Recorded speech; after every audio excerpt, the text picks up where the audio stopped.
আসসালামু আলাইকুম এভরিওয়ান, কেমন আছেন আপনারা সবাই? আজ আমি আপনাদের সাথে শেয়ার করব একই সাথে দুইটা চকলেট কেকের ডেকোরেশন ভিডিও। আর চকলেট কেক দুইটাই বানানো খুবই ইজি এবং খুবই সহজ। চাইলে যে কোনো বিগিনার্সরাও এই ডিজাইনটা ট্রাই করতে পারেন। আর চকলেট কেক কিন্তু ছোটদের মতো বড়রাও খুবই পছন্দ করে। আজ আমি যে দুইটা কেকের ভিডিও আপনাদের সাথে শেয়ার করব, সেই ভিডিওগুলো আপনাদের যদি সবার পছন্দ হয় তাহলে অবশ্যই আমার চ্যানেলটিকে সাবস্ক্রাইব করে পাশে থাকবেন এবং লাইক কমেন্ট করবেন। আপনাদের এই সকল কমেন্ট আমাদের আরও নতুন নতুন ভিডিও বানাতে উৎসাহ জাগায়। প্রথমে যে চকলেট কেকের ডিজাইনটা আপনাদের সাথে শেয়ার করব, সেই চকলেট কেকটার ওয়েট ছিল 2.5 পাউন্ড প্লাস। কেকটাকে আমি প্রথমে অফ হোয়াইট কালারের ক্রিম দিয়ে কভার করে নিয়েছিলাম। পুরো কেকটাকে ক্রিম দিয়ে কভার করার পর উপরে চকলেট গানাশ দিয়ে ড্রিপিং দিয়ে নিয়েছিলাম এবং কেকের উপরের দিকে আমি 1M নজল দিয়ে রোজেট করে নিয়েছি এবং এই রোজেটটা আমি অফ হোয়াইট কালার দিয়ে করে নিয়েছি এবং 6P নজল দিয়ে যে ডিজাইনটা করে নিয়েছি সেই ডিজাইনটা করার জন্য আমি ব্রাউন কালার ইউজ করেছি এবং ক্রিমে এই ব্রাউন কালারটা আনার জন্য আমি কিছুটা পরিমাণে চকলেট ইমালশন ইউজ করেছি। কেকের উপরে ক্রিমের কাজগুলো করা শেষ হয়ে গেলে আমি এক এক করে চকলেট টপারগুলো বসিয়ে নিচ্ছি এবং এই কেকে আমি টোটাল 10টা টপার ইউজ করেছি।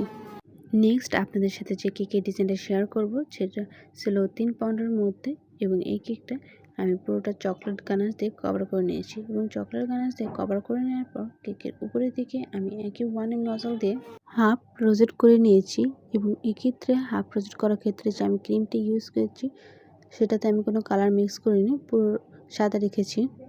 প্রথমের দিকে যে কেকের কালার কম্বিনেশনটা ছিল আমার কাছে ততটা ভালো লাগেনি, কিন্তু কেকটার ফাইনাল লুক দেখে আমার কাছে কেকটা মাশাআল্লাহ অনেক ভালো লেগেছে। তারপর আমি হাফ রোজেটের পাশে যে ফাঁকা জায়গাগুলো ছিল সেখানে আমি 1M নজল দিয়ে স্টারের মতো ডিজাইন করে দিয়েছি এবং কেকের নিচের দিকে স্টার নজল দিয়ে বর্ডার করে দিয়েছি এবং যে কোনো কেক বর্ডার দেওয়া হলে কেকের লুকটা কিন্তু আরও ইনহ্যান্স হয়ে ওঠে আমার কাছে মনে হয়। বর্ডার দেওয়া শেষ হয়ে গেলে কেকের উপর আমি এক এক করে চকলেট টপারগুলো বসিয়ে নিচ্ছি এবং এখানে আমি মোট 2 শেপের চকলেট টপার ইউজ করেছি। একটা হল হার্ট শেপের চকলেট টপার এবং একটা স্কোয়ার শেপের চকলেট টপার।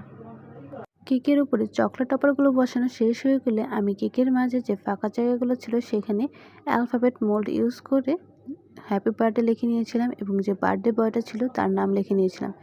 হ্যাপি বার্থডে এবং নামটাকে হাইলাইট করার জন্য আমি এখানে গোল্ডেন ডাস্ট ইউজ করেছি যাতে নামগুলো কিছুটা ফুটে ওঠে এবং কেকের মাঝে টপারগুলো বসানো হয়ে গেলে আমি কিছুটা পরিমাণে গোল্ডেন কালার সুগার বলে ইউজ করেছি কেকের মাঝখানে, যাতে কেকটার লুক আরও ইনহ্যান্স হয়। আশা করি কেক দুটার ডিজাইন আপনার সবার পছন্দ হবে। আল্লাহ হাফেজ।